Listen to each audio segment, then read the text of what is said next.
si Veda sa kilalang anak ng mga mayayamang negosyante sa kanilang lugar. Bagamat mayaman ito at maganda, ay hindi siya masaya sa kanyang buhay. Bata pa lang, ay hindi na nabibigyan ng sapat na atensyon si Veda ng kanyang mga magulang sapagkat lagi itong abala sa kanilang trabaho. Tanging ang yaya niya lamang ang kanyang nakakasama sa araw-araw. At nang sisantehin ng kanyang mga magulang ang yaya, ay doon na nagtanim ng sama ng loob si Veda sa mag-asawa na humantong sa tuluyan ng pagre-rebelde. Madalas nakasama ni Veda ang kanyang mga barkada, bagay na hindi kinatuwa ng kanyang mga magulang, lalong-lalo na ang kanyang ama. You're grounded for 1 week, Veda. Galit na sabi ni Don Sergio, ang kanyang ama. I can't believe it, Dad. Malaki na po ako, pero parang bata niyo pa rin ako kung ituring. Sigaw ni Veda. Your friends are bad influence to you. Konting-konti na lang ay matututo ka na rin gumamit ng drugs. Too late, Dad. Agad namang hinawakan ni Don Sergio ang mukha ni Veda. Aray! Ano ba? Nasasaktan ako. Huwag mo kong sasagutin ng ganyan, Veda. Bakit? Nagda-drugs ka na? What do you think? Sa galit ni Don Sergio ay sinampal niya si Veda, dahilan upang dumugo ang ilong nito. Seryo, tama na yan. Pag-awat ni Doña Isabela, ang ina ni Veda. Bakit hindi niya lang po ako patayin? Tama na anak, seryo tumigil ka na. Kapag nalaman kong nagda-drugs ka, Veda, ako mismo ang magpapakulong sa'yo. Mark my words. Galit na umalis si Don Sergio sa silid ni Veda. Agad namang kumuha ng bulak at alkohol si Doña Isabela upang matigil ang pagdurugo ng ilong ni Veda. Ako na. I can take care of myself. Saad ni Veda. Hayaan mo namang alagaan kita. Kahit ngayon lang, anak. Ngayon pa talaga, Mom? Look, if you're trying to mend a broken part of my life, you can't. Huwag na po kayong mag-abala. Pagkasabi nooy, agad kinuha ni Veda ang kanyang bag. Saan ka na naman pupunta? Nag-aalala na kami sa'yo. Palagi ka na lang wala sa bahay. What's new, Mom? Anak, hindi pa humuhupa ang galit ng daddy mo.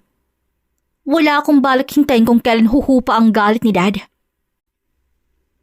Tuluyan ngang umalis si Veda sa kanilang bahay. Tinawagan niya muna ang nobyong si Carlo at sa kanya pinaandar ang sasakyan. Pagdating niya sa bahay ng kanyang nobyo, ay agad tong nagsindi ng yosi. Dito na muna ako. Nakakainis sa bahay. Panimula ni Veda. Nagmamaktola naman ba ang daddy mo? Natatawang tanong ni Carlo. Hindi lang maktol. Sinampal ba naman ako? Natawa lamang si Carlo sa narinig. At anong nakakatawa ha, Carlo? Sirang ulo ka ba? Chill. Calm down. I just can't imagine. You're 23 already. Pero ang turing pa rin nila sa'yo ay batang umiiyak pa kapag inaagaho ng candy. Natatawang sabi ni Carlo. Alam ko kung paano natin mapapakalma ang utak mo. Oh God, Carlo. Will you please stop it? You know I don't take drugs. Try lang. Just once. No. Nasa katinuan pa ako, Carlo. Nagyosi ako't umiinom. Pero drugs? Hell no. Okay then. Calm down. Hindi akong kaaway mo rito. Bibili na lang muna ako ng makakain natin. Saad ni Carlo. Nakaupo lamang si Veda habang hinihintay na bumalik ang nobyong si Carlo. Habang naghihintay, ay kinuha niya muna ang kanyang telepono at napagtantong marami na palang tawag si Don Sergio na hindi niya nasagot. Bumuntong hininga lamang siya at saka nagsindi muli ng isa pang stick ng yosi.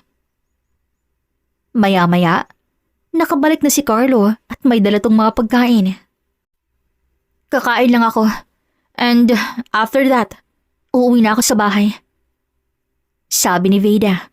Oh, akala ko ba dito ka muna't na-e-ember na ka sa inyo? Ang daming missed calls ni Dad. Papayaan mo yun. Palibhasa kasi, nag-uulyanin na. Natatawang sabi ni Carlo. I'm sure nag-aalala na yun. Baka atakihin pa yun sa puso eh. Kumain na nga lang muna tayo. Pagkatapos nilang kumain, ay umalis naman agad si Vida. Pagdating niya sa kanila, ay nadatnan niya si Don Sergio at Doña Isabela na nakaupo, kasama ang kanilang bisita na hindi pamilyar sa kanya. Where have you been? I've been calling your number for almost an hour. Sabi ng Don. So, what's the urgency all about? Tanong ni Veda sa ama. Come here and sit down. We have a visitor today. He is SPO1 Luke Gonzalez, a police officer, at anak siya ng tita Marjay mo. Pagpapakilala ni Don Sergio rito. Tumayo naman agad si Luke at nagpakilala. Hi, nice to finally meet you, Miss Veda. I am Luke. Nakangiti niyang bati. Hindi umimik si Veda. Bagkus, tinitigan niya lang to mula ulo hanggang paa. Gwapo ito at sakto lamang ang laki ng katawan niya. Matangkad din ito't maputi. Tansya ni Veda ay nasa 20 pataas ang edad ng lalaki. Agad namang nakipagkamay si Veda rito. I am Veda Gomez. Ilang taon ka na? Tanong niya kay Luke. Why do you ask? Naglalaro kasi ako sa isip ko eh. Baka sakaling manalo. Pabiro niyang sabi. Natawa naman si Luke sa sagot na yun. Well, sabi nila, I look 19 years young, but I'm actually 25. Nakangiting sagot ni Luke. Panalo ka ba sa isip mo? Inirapan lamang ni Veda si Luke, ngunit nakangiti pa rin si Luke rito. Ngiting ng aasar. Well, I guess I have to go na po, tita, tito. Medyo mahaba-haba rin po ang napagkwentuhan natin sa ngayon. Bukas iho ha, wag mong kakalimutan. Isama mo na rin ang mommy mo. Sambit naman ni Doña Isabela. Sure thing, tita. And to you, Veda. I'm glad dumating ka on time. Goodbye po.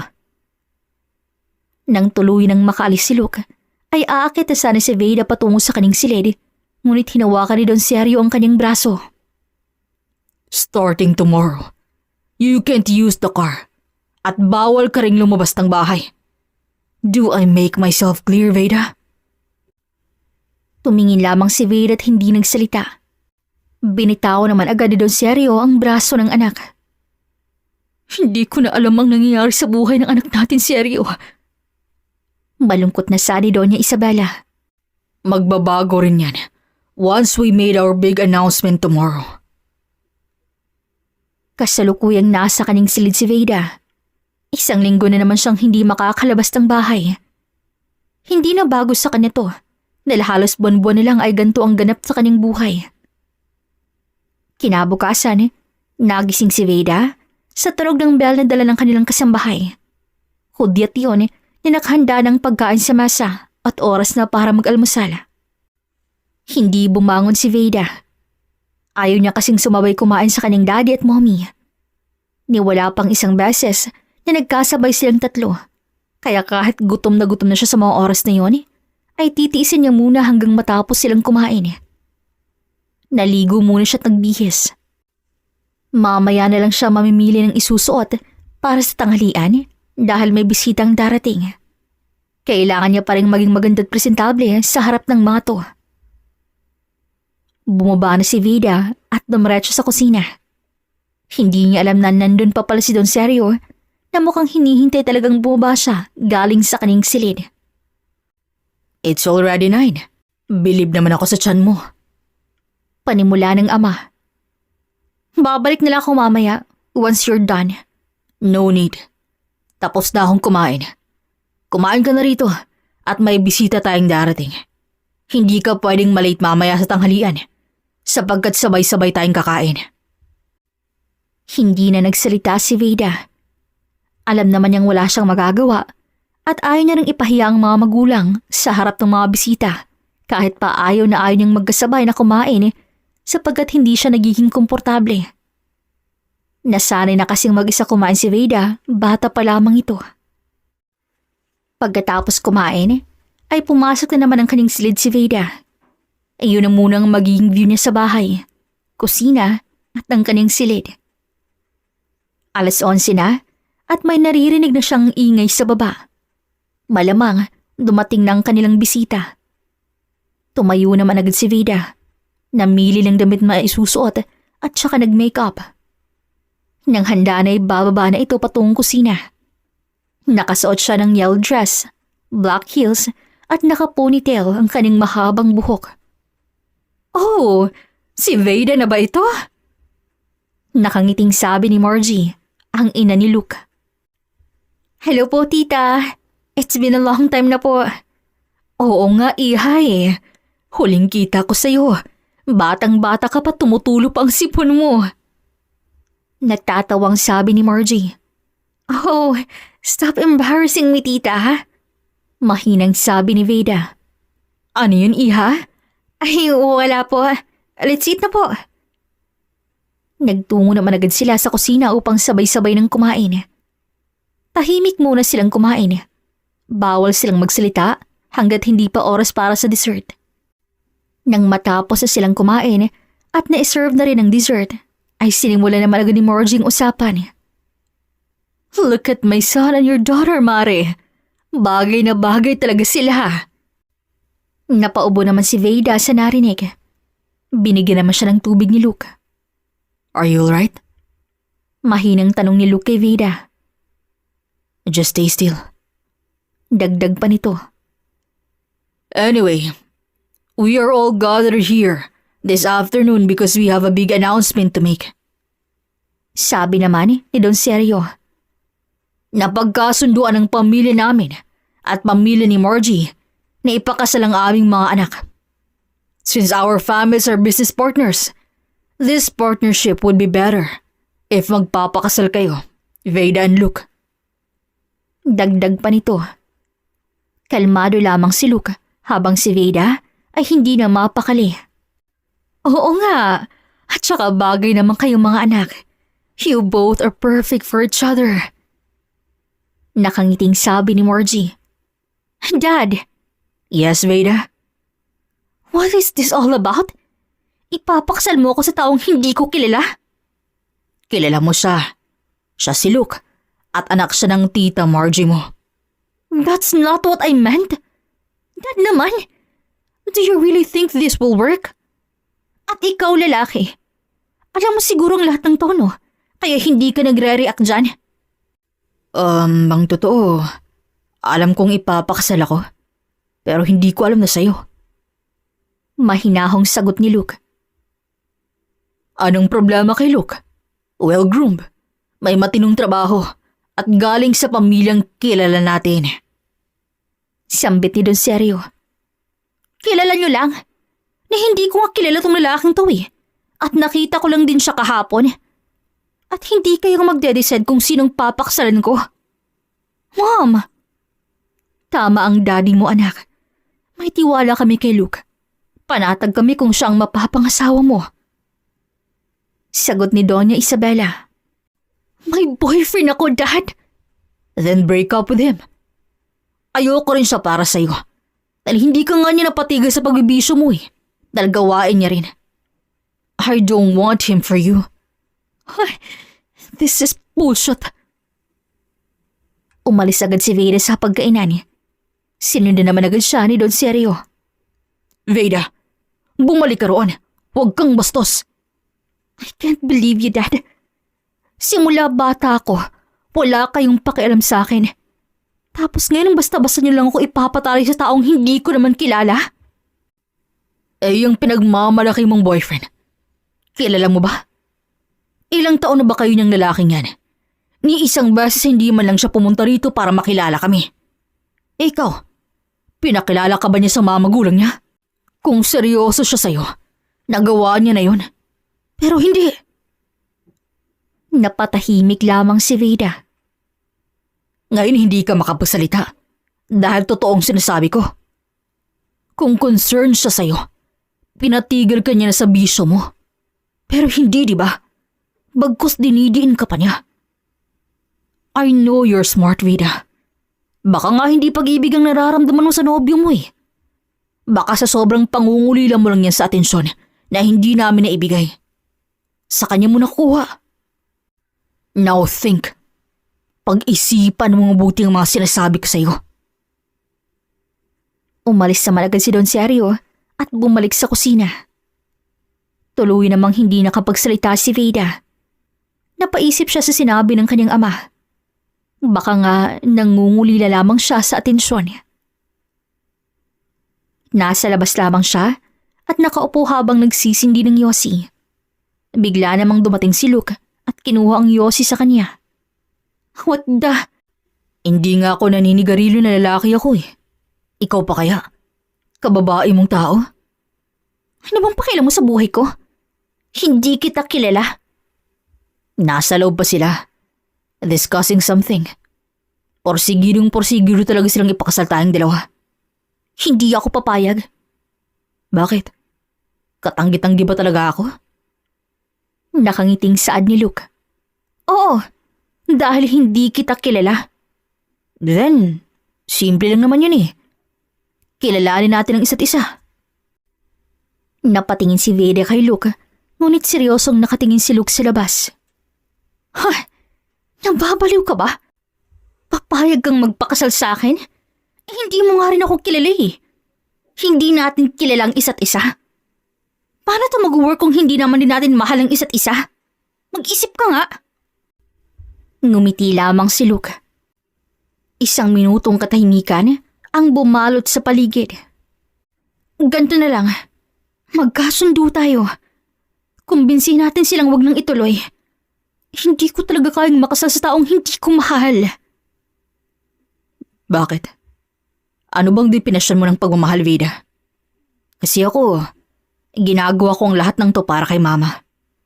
I love her with all my heart. So ibig sabihin, kahit ayaw mo gagawin mo na lang dahil gusto ng mama mo? Ha? Ano bang klaseng rason yan, Luke? Pwede naman sigurong sabihin mo sa mama mo na hindi mo ako gusto, di ba? At ayaw mo sa akin, para matapos na to. Kung gusto ko lang ang masusunod, ay pwedeng-pwede kong gawin yan. At bakit hindi mo pwedeng gawin? You better go upstairs and change. Magpahinga ka na din. Soon to be Mrs. Gonzalez. Nakangiting sabi ni Luke habang papaalis. Ni hindi man lamang sinasagot ang tanong ni Vida. Ano? Hoy, saan ka pupunta? Hindi mo pa sinasagot ang tanong ko. Sigaw ni Vida. Naiwan siyang mag-isa sa labas. At dahil walang ibang magawa, ay pumasok na lamang siya ng kanyang silid. Agad naman yung napansin ng kanyang telepono na umiilaw. Nang kanyang tingnan, ay ang nobyo niya pala ang tumatawag. Sasagutin niya na sana ang tawag nang biglang sumagi sa isip niya ang sabi ni Don Sergio. Hindi niya maitatangging may puntong ama. Halos 7 taon na nga pala silang magnobyo't-nobyo ni Carlo, ngunit ni isang beses ay hindi man lamang siya nito pinakilala sa kanyang mga magulang. At maski anong pilit ni Vedang papuntahin si Carlo sa kanila, ayaw naman ito. Kung ano man ang dahilan ng nobyo, ay hindi niya rin naitanong. Hindi niya sinagot ang tawag ni Carlo. Pupuntahan na lang niya si Don Sergio sa kanyang silid upang kumbinsihin to na wag nang ituloy ang kasal nilang dalawa ni Luke. Huminga siya ng malalim sa kinatok ang pinto ng ama. Tuloy. Dad? What is it this time, Vida? Ayoko pong magpakasal kay Luke, Dad. Ikulong niyo na lamang po ako sa bahay ng 1 buwan. Kasi pakasal na po ako sa lalaking kahapon ko lang nakilala. We are doing this for you, anak. Mas mabuti pang ipakasal ka namin kay Luke kaysa mapunta ka sa maling tao. Sabi naman ni Doña Isabela. Hindi ka namin pinagbawalang makipagrelasyon. Pero habang patagal na patagal kayo ng lalaking yan, ay parang wala lang para sa kanyang relasyon ninyo. Dagdag ng kaning ina. Sige, hindi namin itutuloy ang pagpapaksal namin sa inyong dalawa ni Luke. Ngunit gusto kong dalhin mo ang nobyo mo sa pamamahay ko bukas na bukas rin. At kapag nakumbinsi niya ako na seryoso siya sa'yo, ipapatigil ko ang kasal yung dalawa ni Luke. Sabi ni Don Sergio. But Dad, Tapos na ang usapan natin. Pwede ka nang lumabas ng aming silid. tuluyan ang hindi kumontra si Veda sa kondisyon ng kanyang ama. Bumalik na siya ng kanyang silid, tinawagan ng nobyo at sinabi ang lahat ng nangyari sa araw na yun. Nangako naman tong pupunta siya bukas sa kanilang bahay upang makausap ang mga magulang ni Veda. Gumaan ang pakiramdam ni Veda sa narinig. Alam niyang hindi siya bibiguin ni Carlo. Kinaumagahan, nagising si Veda sa tunog ng kanyang telepono. Nasa labas na pala si Carlo at naghihintay. Agad naman siyang naghilamos, nagbihis at bumaba upang bagbuksan si Carlo. Kanina ka pa dyan? Half an hour na.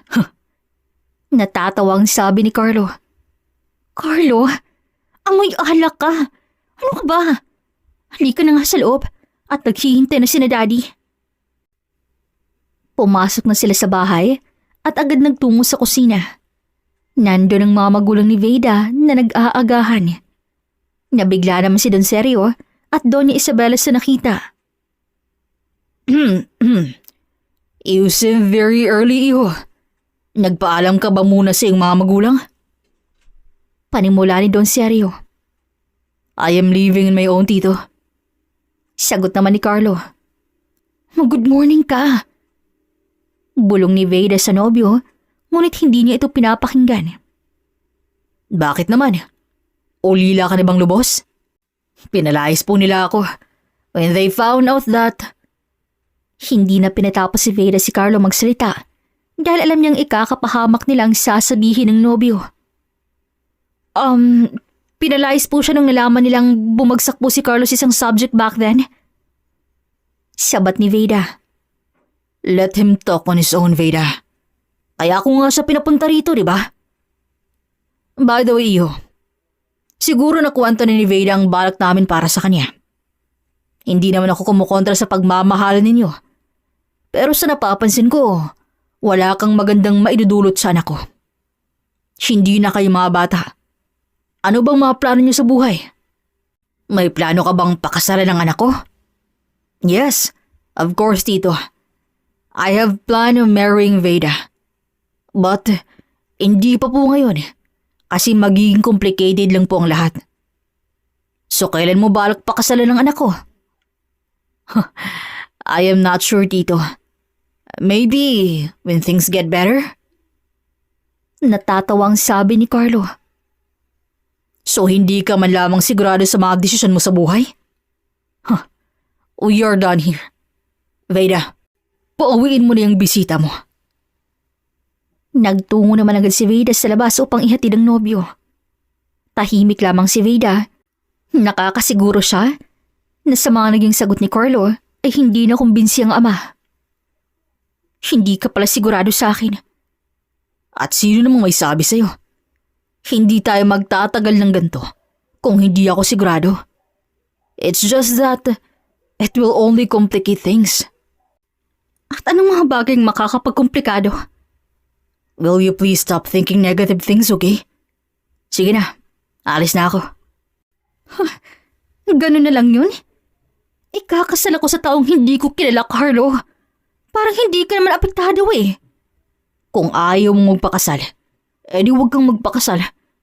Ay, kambiyar ng problema yun, oh.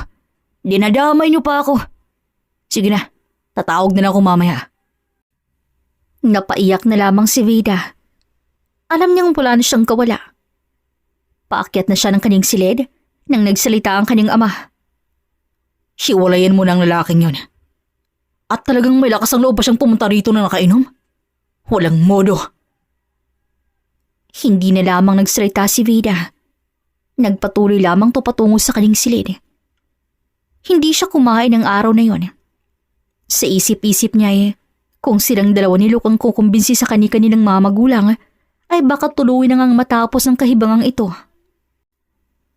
Nasa kwarto lamang siya at rinig na rinig niya ang pagdating ng kotse. Alam niyang si Luke yun dahil nasabi ng kanyang ama na magpapapawi sila ngayon sa pamamagitan ng paglalaro ng basketball. Agad namang nagtungo si Veda sa teres ng kanyang kwarto. Pinagmamasdan niya ang laro ng kanyang ama at ni Luke. Nakatingin lamang siya kay Luke at gwapong-gwapo ito sa kanyang suot. Sinampal naman agad ni Veda ang sarili at sinabing bawal siyang mahulog sa binata. Hindi niya namalayan na nakatingin na pala si Luke sa kanya mula sa baba at pinapababa siya. Hindi niya alam kung bakit siya napasun dito. What are you doing in your room all alone? Kailangan mong makisocialize para maging masaya ang buhay mo. Nakangiting sabi ni Luke. Masaya ako. Hindi halata ha. Bibig mo lang ang nagsasabing masaya ka. Pero yung mga mata mo, hindi. Ang dami mong alam. Sino ba naman ang sasayang ipakasal ka sa taong hindi mo naman nakasama ng matagal, di ba? Para lang tayong naglalaro niyan eh. That's why I'm here. Napapagalitan na nga ako sa commander namin kasi lagi akong late. Buti na lang magaling ako magpalusot. Natatawang sabi nito. Bakit ka naman kasi pumupunta rito lagi? Unahin mo yung trabaho mo. To make things work. You want to know me, right? Well, I want to know you more. Nakangiting sagot nito. Nakangiti lamang to habang bumalik sa paglalaro kasama si Don Sergio. Nagtimpla na lamang ng juice si Veda upang may mainom ang dalawa. Pagkahatid ni Veda noon ay agad siyang bumalik sa kusina upang mag-bake. HRM kasi ang kurso ni Veda nung nasa kolehiyo pa lamang to, kaya kahit papano ay marunong tong mag-bake. Mukhang masarap yata yung binibake mo Soon to be Miss Gonzalez.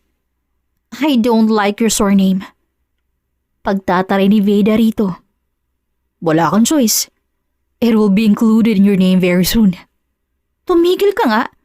Nag-iisip ako ng paraan paano matitigil tong kahibangang to. Tanggapin mo na lang kasi. Hindi naman ako mahirap mahalin Hindi nga natin alam. Baka mas una ka pang ma-inlove sa akin Too confident, Mr. Gonzalez. Hindi yan mangyayari. Talaga ba? Inilapit ni Luke ang kanyang mukha sa mukha ni Veda habang nakangiti. Lumaki naman ang mga mata ni Veda at hindi na malayang parang kamatis na sa pula ang kanyang mga pisngi. Tumawa naman ang mahina si Luke. You're blushing. Pagkasabi nooy, agad naman tong bumalik sa labas. Nang matapos ng mag-bake si Veda, ay bumalik to sa pinaglalaroan nila Luke at Don Sergio. Inilapag niya ang ginawang cupcakes sa maliit na mesa sa labas. Ngayon lang kita ulit nakitang nag-bake Sambit ni Don Sergio. Kesa naman na magmukmuk ako sa kwarto magdamag at hintayin ang gabi. I don't want to hear any complaints kung maaari, Veda. Naisip ko na ayoko namang maging unfair sa inyo. So I am giving both of you at least 2 months to know each other. At kapag wala talaga kayong nararamdaman sa isa't isa after 2 months, pababayaan na kitang magdesisyon kung sinong pakakasalan mo. Agad nagliwanag ang mukha ni Veda sa narinig. Talaga, Dad? So that means, if ever hindi mag-work ay hindi po matutuloy ang kasal? Yes. Tahimik lamang na nakikinig si Luke.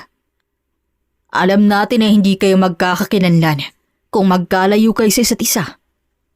Plano namin ay pag-isahin kayo ng bahay. Ngunit magkaiba ang inyong mga kwarto. Walang katulong. Kayo-kayo lang. What? Dad naman! No whats and buts, Veda. Ipapalipat ko na lang ang mga gamit mo bukas. Huy, Luke, mag-react ka naman dyan. I will just tell Mom Tito at ilalagay ko na lang po ang mga gamit ko dun mamaya. Imbes ay nakangiting sabi ni Luke. What the hell are you doing, Luke? Nginitian lamang ni Luke si Veda at saka nagpaalam ng uuwi nang muna siya at may duty pa siya maya-maya. Gabi na't nasa kama lamang si Veda. Wala siyang ganang kumain. Akala niya ay magbabago ng isip ng ama, ngunit may mas lalala pa pala rito. Kinaumagahan, Hindi na nabigla si Veda na halos wala nang natira sa mga gamit niya sa kwarto. Agad naman siyang naligot nagbihis. Pababa na siya nang mapansin niyang nandun pala si Luke sa sala, kausap si Don Sergio. Binati siya nito, ngunit hindi ito pinansin ni Veda at patuloy na nagtungo sa kusina upang kumain. Nang natapos na si Veda, ay tinawag siya ng kanyang ama sa sala. Ang aga mo naman yata, Luke. Excited ka yatang siraan ng buong 2 buwan ko. Pagtatari niya. Enough of that, Veda. Ako ang tumawag sa kanya upang papuntahin rito. You see, hindi pa pwedeng magmaneho ang driver natin. Kaya pinasundo na kita kay Luke. Saadi Don Sergio. I can manage, Dad. Ako na pong magmamaneho. No. Kilala kita, Veda. Baka tumakas ka lang at mahihirapan na naman kaming mahagilapin ka. Kay Luke ka na sumabay upang mapanatag kami ng mommy mo. Whatever, Dad. Oh, ano pang hinihintay-hintay mo dyan? Pasko? Alis na po kami dito. Just tell Tita Isabella na nagsabay na po kami ng anak niyang masungit. Pabirong sabi ni Luke. Don't worry. At ako nang magsasabi, iho. Mag-iingat kayo. Pinaanda naman agad ni Luke ang sasakyan. Malayo-layo na ang kanilang nabiyahe, ngunit wala pa rin isa sa kanilang nagsasalita. Halos 3 oras na sila sa biyahe nang mapansin ni Luke na nakatulog pala si Veda at hindi man lamang to nagsuot ng seatbelt. Agad yung inhinto ang kotse at akmang kukunin ng seatbelt sa gilid ni Veda nang magising ito. Magkalapit ang kanilang mga muka. Nagkatitigan lamang ang dalawa. Dapat magsuot ka ng seatbelt kapag umaalis. Delikado na. Agad namang napabalik sa ulirat si Veda nang isuot ni Luke ang seatbelt sa kanya. Ngumiti lamang si Luke at ginulo ang kanyang buhok. Ang cute naman ng mag-aalaga sa akin for 2 months. Oh, stop it, Luke. As if namang aalagaan kita, no? Malalaki na tayo. Kaya na nating alagaan ang sarili natin. Gusto kita eh. Ano? Na mag-alaga sa akin. Natatawang sabi nito. Mag-drive ka na nga lang dyan. 4.5 oras bago nila narating ang bahay. Napangiti si Veda sa nakita. Hindi masyadong kalakihan ang bahay, kakasya lamang talaga sa 1 o 2 tao. Sariwang hangin sapagkat nasa bukid to. May swimming pool din sa gilid ng bahay na gawa sa kawayan at may hardin sa likod. Tahimik ang lugar. May mga kapitbahay sila, ngunit medyo malalayo ang bahay sa lugar na yun. Kumukulo ng tiyan ni Veda. Tanghali na pala at hindi pa sila kumakain. Magpa-deliver na lang tayo ng food? Ang layo-layo. Kawawa naman ang rider pag ganun. Magluluto na lang muna ako ah. Gutom ka na ba? Ano sa tingin mo? Yes. Wait for me there ha. Saglit lang to. Habang naghihintay, ay agad na alala ni Veda ang nobyong si Carlo. Kinuha niya ang kanyang telepono at sinubukang tawagan to ng ilang beses, ngunit hindi to sumasagot. Food is ready. Oh, sino bang tinatawagan mo dyan at parang nawala ang gutom mo? Tanong ni Luke sa kanya. None of your business. Pwede ba, Luke? Huwag na tayo magplastikan dito. Tulungan mo na akong kumbinsin ng mga magulang natin to stop this damn idea. Okay then. Pumapayag ka? I'll do it. Kapag ikaw ang magluluto kapag duty ko. Iyon lang? Yup, yun lang. 2 months lang naman tayo rito eh. Let's just play their game para hindi na sila mangulit sa atin. Bigla namang niyakap ni Veda si Luke sa sobrang tuwa. Sorry. It's okay. You can hug me anytime you want. Just make sure na hindi ka ma-in-love sa akin ha. Oh, saka. Gabi na't nasa kwarto lamang si Veda habang abalag nagsi-cellphone nang kumatok si Luke sa pinto. Bakit? Sigaw nito.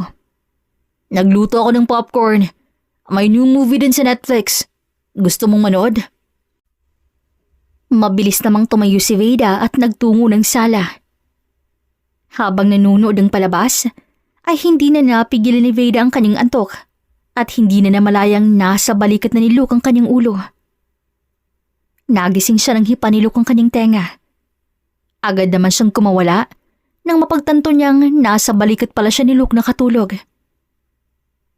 Kaya mo ba pumasok ng room mo? O buhatin na lang kita papunta roon? No, ako na. Sige, go on. Matulog na tayo. Tayo? Oo, tayo. Ikaw sa room mo, ako sa room ko. Oo naman. Syempre. Bakit? May ibang meaning bang tayo? Nakangiti niyang sabi. Ewan ko sa'yo. Good night.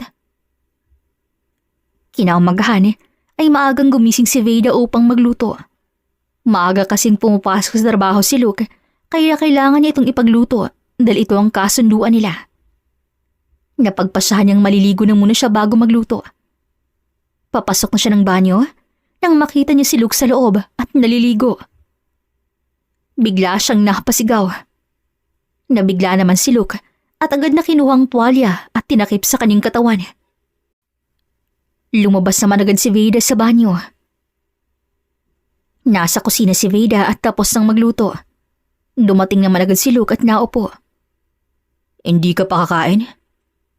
Tanong ni Luke sa kanya. Sorry I forgot to lock the door. Nasanay kasi ako eh. Dagdag nito at agad tumayo. Coffee at egg lang ang kakainin mo? Actually, coffee lang talaga. Good thing nagluto ka ng egg. Alis na ako Malilate pala ako mamaya. Don't wait for me. Lock mo ang mga bintana at pintuan. I have my key naman. Sige. Alis na ako. Lock mo na lang ang pinto pag lumabas ka. Aalis na nga ako. Umalis ka na. Ano pa bang ginagawa mo? Kiss ko. What? Do you really want me to... Biglang hinawakan ni Luke ang mukha ni Veda at binigyan to ng halik sa kanyang noo. Ngumiti lamang si Luke at saka tuloy nang umalis ng bahay. Hindi naman maipaliwanag ni Veda ang kanyang nadama ng mga oras na yon. Hindi siya pwedeng mahulog ng ganun-ganun na lamang. Nakasanayan na ni Veda na gumising ng maaga upang ipaghanda ng pagkain si Luke. Tuwing umaalis naman si Luke, ay binibigyan niya ng halik sa noo si Veda. Palagi na silang nagkwekwentuhan kaya naman sa ilang linggo nilang pagsasama sa isang bahay, ay napanatag na ang loob nila sa isa't isa. Habang patagal sila sa bahay, ay unti-unti nang nahuhulog ang loob ni Veda para sa binata. Pero para sa kanya, mali ito. Habang nagwawalay si Veda, napansin niyang naiwan pala ang telepono ni Luke. Hindi niya na lamang itong pinansin nang may tumawag dito. Agad na tinignan ni Veda ang telepono at nalamang babae ang tumatawag sa kanya. Hindi niya alam kung anong pumasok sa isip niya at sinagot ang tawag. Look, I'll see you at 7 p.m. sharp ha? Same place. Bye! Hindi na nakapagsalita si Veda. Binaba niya kagad ang telepono. Gabi na at medyo late nang umuwi si Luke galing trabaho. Nabigla siya nang hindi man lamang nababawasan ng pagkain sa mesa. Kinatok niya ang silid ni Veda at tinanong kung kumain na ba to, ngunit wala siyang nakuhang sagot. Sabi mo uuwi ka before 6. Oh, I thought natulog ka na. I'm sorry na late ako Something came up Pansin kong walang bawas ang pagkain niluto mo sa mesa. Hindi ka pa ba kumakain? Hindi. Why? It's already 9. Tara, samahan na kitang kumain at parang nagutom ako pagtingin ko sa niluto mo Nakangiting sabi nito. Nasa kusina na sila at hindi man lamang nagagalaw ni Veda ang kanyang pagkain. Are you okay? May masakit ba sa'yo, Miss Sungit? Busog pa pala ako. Sige na, mauna na ako matulog sa'yo. Veda? Bakit? Boyfriend mo ba si Carlo Diaz? Bakit mo natanong? Kaya ako na late. Kasi nag-special mission kami. Na-raid namin ang place ng boyfriend mo. At nasa kulungan siya ngayon. Matagal na kaming walang komunikasyon eh. Hindi niya naman sinasagot ang mga tawag ko eh. Do you still love him? Hindi niya alam kung anong isasagot sa tanong ni Luke. Hindi rin siya nakakasiguro kung mahal nga ba nila ang isa't isa. Hindi ko alam. Pwede ba yun? Oo. Kung hindi ka naman sigurado in the first place, kung mahal mo ba talaga siya o kailangan mo lang siya. Pumasok na si Veda sa kaning silid at naiwang mag-isa si Luke sa mesa.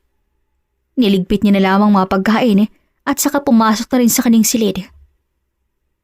Kinabukasan nagising ng maaga si Veda, ngunit hindi siya nagluto ng agahan. Alas 7 na ng umaga nang katukin ni Luke ang kaning pinto. Good morning. Are you awake? Bati ni Luke kay Veda, ngunit hindi pa rin ito nakakakuha ng sagot. Alas 8 na at alam ni Vedang nakaalis na si Luke. Agad siyang nagtungo sa kusina upang kumain nang makita niya si Luke sa may sofa habang nakating lamang sa kanya ng seryoso. Wala ka bang duty ngayon? Meron. Bakit nandito ka pa? Late ka na. Late na talaga at hindi na ako papasok. Bakit? Dahil sa'yo. Sa akin? Inano ba kita? Hindi lang ako nakapagluto. Pasensya na po at nahuli ako ng gising. Bakit? Hindi ka ba nagluto ng para sa sarili mo? Oh, bakit ganun ka makatingin? Dagdag pa ni Veda nang mapansing tinititigan lamang siya ni Luke. Alam niyo, hindi ko kayo maintindihang mga babae. Hindi namin alam tuloy kung saan kami lulugar eh. Anong problema mo? Kung may issue kayong dalawa ni Joy, labas na ako ron. Joy? Sa siya nga. Nagtaka kasi ako eh. Kasi nasa call history ko na si Joy. Hindi ko naman na sinasagot ang mga tawag niya. Tell me, siya ba ang dahilan kung bakit ka biglang nagiging cold sa akin? Probably not. Anong akala mo? Nahuhulog na ako sa'yo? Hindi ba? Hindi. So what's the reason? Bakit bigla ka nalang naging cold sa akin all of a sudden? Kasi sawa na akong makasama ka pa ng isa pang buwan. Pwede ba?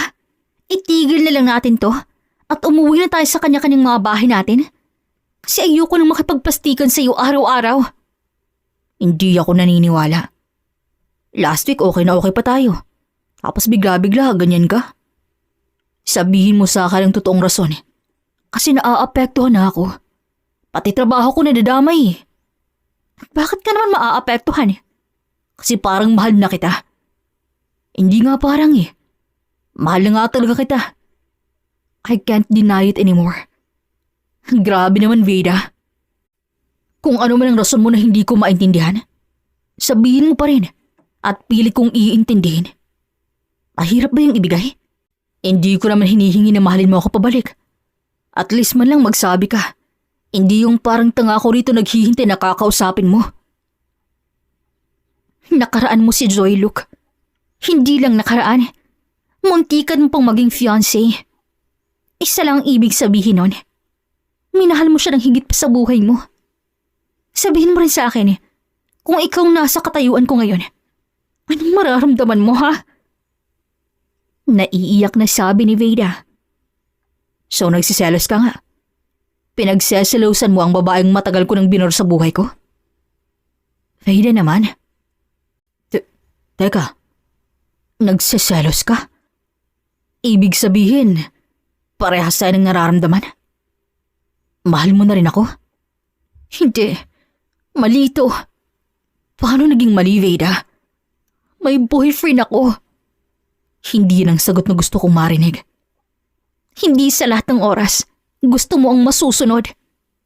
You said, hindi ka sigurado sa nararamdaman mo for Carlo. Pero hindi ko ipagpapalit ang taong ilang taon kong nakasama kumpara sa isang buwang magkasama tayong dalawa. Is that it?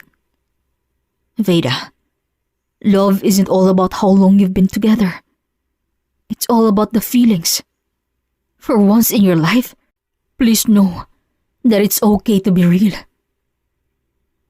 Papasok na sana si Luke sa kaning silid nang magsalita si Veda. Oo na. Mahal na kita. Pwede bang paulit? Oo na. Mahal kita. Ano pa bang gusto mo? Ikaw lang gusto ko. Wala nang iba. Tuluyan na ngang napakagulho lang iyak si Veda sa harapan ni Luke. Niyakap naman agad to ni Luke. You know it's never wrong to fall in love. Magiging mali lang to kung hindi ka magpapakatotoo sa sarili mo. Pagkatapos silang magkaaminan ay naging mas magaan ang nararamdaman nila sa isa't isa. Humiling naman si Veda kay Luke na sasama siya sa presinto upang makausap si Carlo. Kahit papano nakasama na rin to ng ilang taon. Pagdating sa presinto, ay sinamahan na muna ni Luke si Veda habang naghihintay sa paglabas ni Carlo. Nagulat naman si Carlo nang makitang magkasama ang dalawa. Bakit ngayon mo lang naisipang dumalaw? Tanong ni Carlo kay Veda. Once you're done, puntahan mo na lang ako sa office ha. Bulong ni Luke kay Veda. Tumango lamang si Veda bilang tugon. Pesting SPO1 Gonzales yan. At bakit magkasama kayong dalawa ha? Magkasabot ba kayo? Hindi kami magkasabwat. At andito ako para makita at makausap ka. Sa huling pagkakataon. Huling pagkakataon? What do you mean? I am breaking up with you, Carlo. Bakit ka tumatawa? Anong gusto mo maging reaksyon ko? Iiyak ako? No way. Bakit naman kita iiyakan? Kabit ka lang naman. Kabit? Hindi mo ba naiisip na kaya wala akong planong pakasalan ka ay dahil kasal na ako? What? Surprise! Natatawang sabi ni Carlo. Agad namang sinampal ni Veda si Carlo. Oh shoot! What's that for, ha? Tama pala si Dad about you. You're nothing but a useless man. Pinaglaban pa kitang hayop ka. Mabuting at nakulong ka.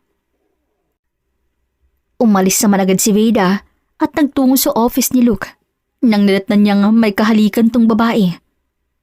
Nabigla si Veda sa nakita kaya agad tong lumabas nang hindi na mamalayan ni Luke. Tinulak naman ni Luke si Joy. What were you thinking, ha, Joy? Wala na tayo. Matagal nang wala. I want you back, Luke. You want me back? Dahil hindi ka nag-work ng pinalit mo sa akin? Joy, that was 4 years ago. Agad naman silang natigil nang pumasok ang isa pang police officer. Excuse me, SPO1 Gonzales? Hindi pa po pala kayo nakakalis, sir? Aalis na rin ako, Belen. Hinihintay ko lang ang kasama ko kanina. Sino pong kasama, sir? Yun po bang naka-white dress na maganda? Oh, yun nga. Nako, kanina pa po nakaalis, sir. Akala ko nga po wala kayo sa opisina ninyo Kaya ako nagpunta upang tapusin po ang pinapagawa mo. Pumunta ba siya rito? Opo, sir. Galing po siya rito at umalis din po agad. Shoot. Agad-agad namang kinuha ni Luke ang kaning susi at pinaandar ang kaning sasakyan. Sa sobrang bilis ng kaning pagmamaneho, ay nakarating siya agad ng bahay. Veda? Veda? Kinatok niya ang silid ni Veda, ngunit walang sumasagot. Kaya binuksan niya to. Ngunit wala siyang Vedang nadatnan roon. Wala na rin ang kanyang magamit doon. Napasuntok na lamang si Luke sa salamin, dahilan upang dumugo ang kanyang kamay. Naisip niyang baka umuwi to sa bahay nila, kaya pinuntahan niya to. Mahigit 4 na oras bago dumating si Luke sa bahay ni Don Sierra at Doña Isabela. Ngunit wala daw doon si Veda. Nagtaka naman sila kung anong nangyayari, kaya sinalaysay ni Luke ang lahat.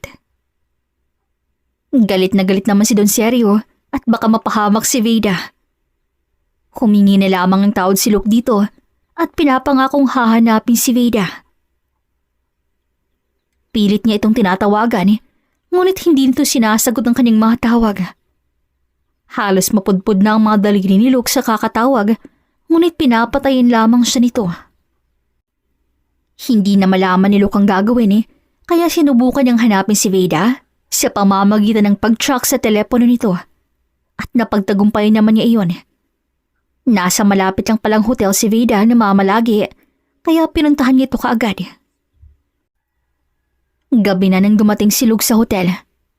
Tinanong niya kung anong room si Veda, ngunit ayaw tong sabihin ng nagbabantay dahil bawal sabihin ng impormasyon ng kanilang customer.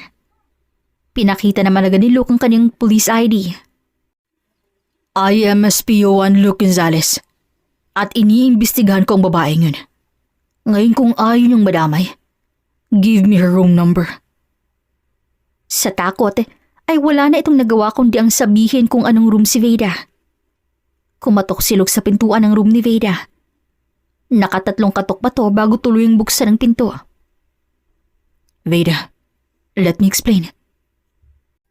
Paano mo nalamang nandito ako? Ay, oo nga pala. You're SPO1 Gonzales after all.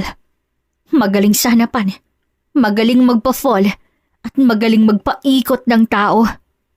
Please, just hear me out for once. Ayoko nang marinig ang mga kasinungalingan mo. Kaya get the hell out of here. Veda, look, kung ano man ang nakita mo, it's nothing. Nothing? Naghahalikan kayo sa harapan ko, nothing? Siraulo ka ba?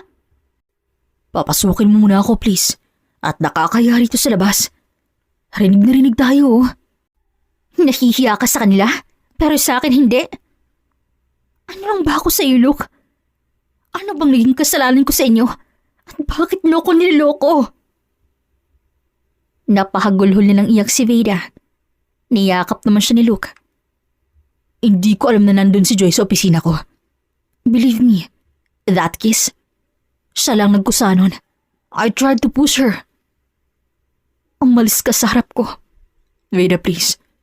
Hindi ako aalis dito hanggat hindi mo ako pinapatawad. Really? Should I believe you na ba? Hanap ka na lang ulit ng maliloko mo. I'm done. Isasarado na sana ni Veda ang pinto nang bigla siyang hatakan ni Luke papalapit at hinalikan siya sa kanyang mga labi. I only want you, Veda. Magre-resign ako sa trabaho ko kapag napatunayan mong niloloko lang kita. I don't know what to believe, Luke. Para na akong masisirain ng bait. Una, nalaman kong may nasisira pala akong pamilya nang di ko alam. Pangalawa, kakaamin lamang natin sa nararamdaman natin para sa isa't isa. Tapos makikita kitang nakikipaghalikan sa ex mo? I'm sorry, Veda. Please, give me another chance. Pinapangako ko na iiwasan ko lahat ng mga bagay na magpapayak sa'yo. Ngumiti lamang si Veda at niyakap si Luke. Natapos ang gabing yon na puno ng damdamin. Sabay naman silang umuwi sa kani-kanilang mga bahay kinabukasan at napagpasyahang magpakasal sila kapag handa na silang unawain ng isa't isa at handa na silang harapin ang mga problemang darating nang hindi mauuwi sa hiwalayan. Para sa kanilang dalawa, hindi ito dapat madaliin. Bagkus, dapat tong paghandaan dahil ang kasal ang pinakamahalagang ganap sa dalawang pusong nagmamahalan. Ngayon, mahigit 2 taon na silang nagsasama. Getting longer and stronger ika nga. And they believe that love is just a word until someone comes along and give its meaning. Hindi mo alam kung kanino ka mahuhulog. Kaya huwag kang magsasalita ng tapos dahil love comes in the most unexpected time when unexpected person. The end. Maraming salamat po sa pakikinig sa ating panibagong kwento. This is Regine here in Kulay TV.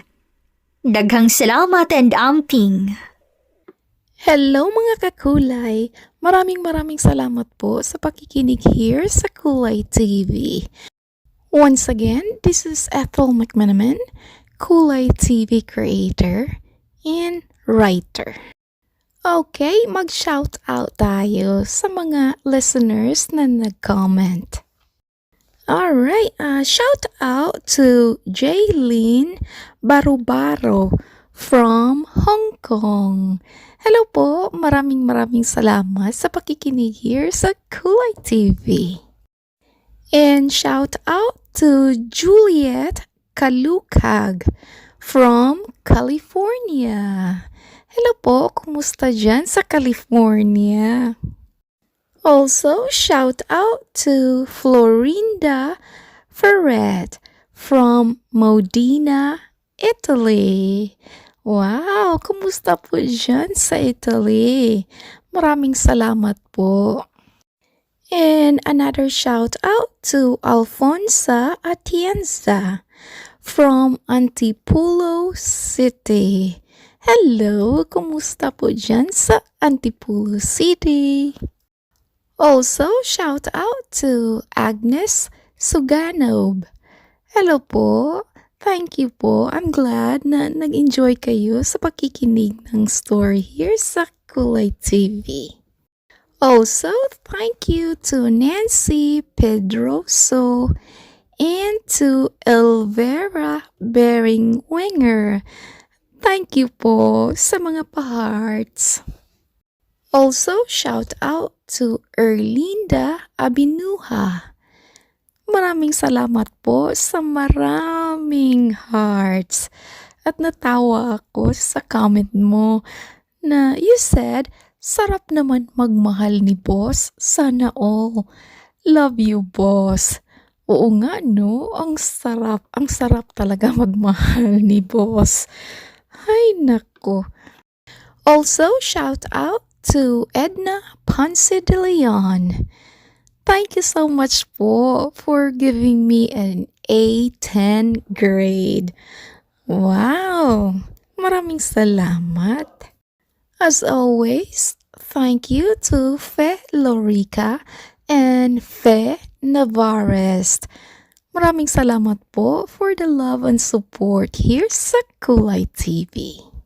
Also, shout out to Susana Datig. Hello po, welcome back here sa Kulay TV. Also, shout out to Adelina Kerante. Hello po. Sabi mo, mabuti naman wala na ang maingay na background music. Oo nga, yes po, wala na pong music sa video kasi may bayad yun at mahal kapag gamitin mo yung mga music. So, at saka, nakakadisturbo sa mga listeners. You know, it sounds distracting na. So, wala ng music sa storytelling videos. Which is, you know, clear na pakinggan ang mga stories. Okay, back to shout out. Shout out to Marietta Montianto. Maraming salamat po sa pakikinig. And also, thank you and shout out to Corazon McVean.